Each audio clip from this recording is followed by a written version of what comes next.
Africa की ऐसी रानी जिसके बहादुरी के किस्से आज भी मशहूर हैं, मगर एक काला सच भी है कि रानी नजिंगा ने अपने महल में अपने लिए एक हरम भी बनवाया था, जहां रानी अपने गुलामों के साथ अय्याशी करती थी और मर्दों के साथ एक रात बिताने के बाद अगले ही दिन उसे मौत के घाट उतार देती थी।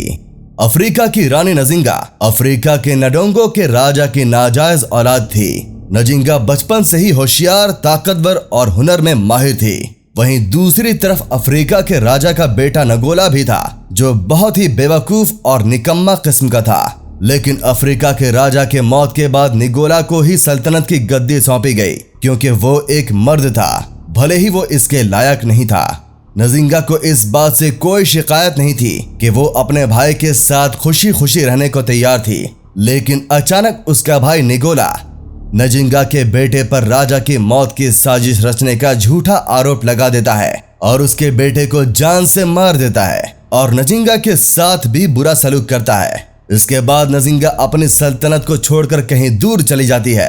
कुछ वक्त बाद ही नडोंगो पर पुर्तगाली लोग हमला कर देते हैं, जिसकी वजह से निगोला खतरे में पड़ जाता है और अपनी बहन से मदद मांगने के लिए उसे खत लिखता है और उसको वापस आकर अपनी सल्तनत को बचाने के लिए कहता है।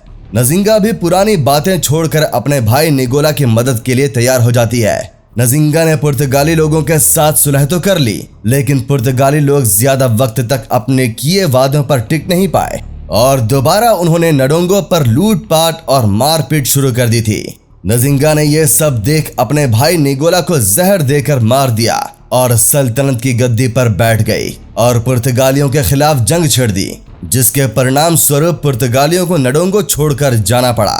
लेकिन अब उसके अपने ही लोगों ने एक औरत की हुकूमत को मानने से इनकार कर दिया और नजिंगा के खिलाफ बगावत कर दी। नजिंगा को फिर नडोंगो छोड़कर जाना पड़ा, लेकिन कुछ वक्त बाद ही नजिंगा दोबारा अपने ही इलाके में और ज्यादा मजबूती के साथ लौटी। लेकिन इस बार उसने अपना रहन सहन काफी हद तक मर्दों की तरह कर लिया था।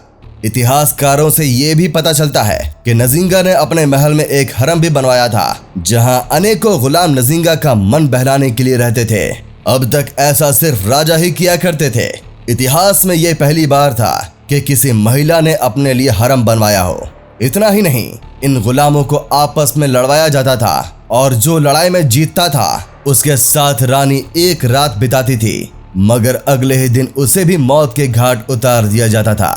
ये सिलसिला ऐसे ही चलता रहता था, लेकिन ये बात कितनी सच है ये कोई नहीं जानता, क्योंकि कुछ लोग इस बात से बिल्कुल इनकार करते हैं। नजिंगा वैसे तो बहुत बहादुर और दिमाग की तेज थी और उसने नडोंगो को पुर्तगालियों से बचा कर रखा था।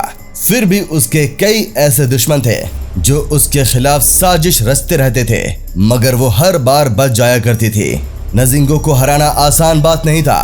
अपनी सल्तनत पर सालों तक राज करने के बाद 80 साल की उम्र में नजिंगा की मौत हो गई, जिसका फायदा पुर्तगालियों ने उठाया और पुर्तगाली लोग दोबारा नडोंगो पर कब्जा करने के लिए वापस आ गए और नडोंगो के लोग एक बार फिर खतरे में पड़ जाते हैं। तो ये थी कहानी अफ्रीका की रानी नजिंगा की, जिसने भले ही कितने ही गलत काम किए हों, मगर पुर्तगालियों से बचाने और अपनी बहादुरी के लिए आज भी अफ्रीका में मशहूर है। दोस्तों, अगर आपको ये वीडियो पसंद आई हो तो इसे लाइक और शेयर करना मत भूलें।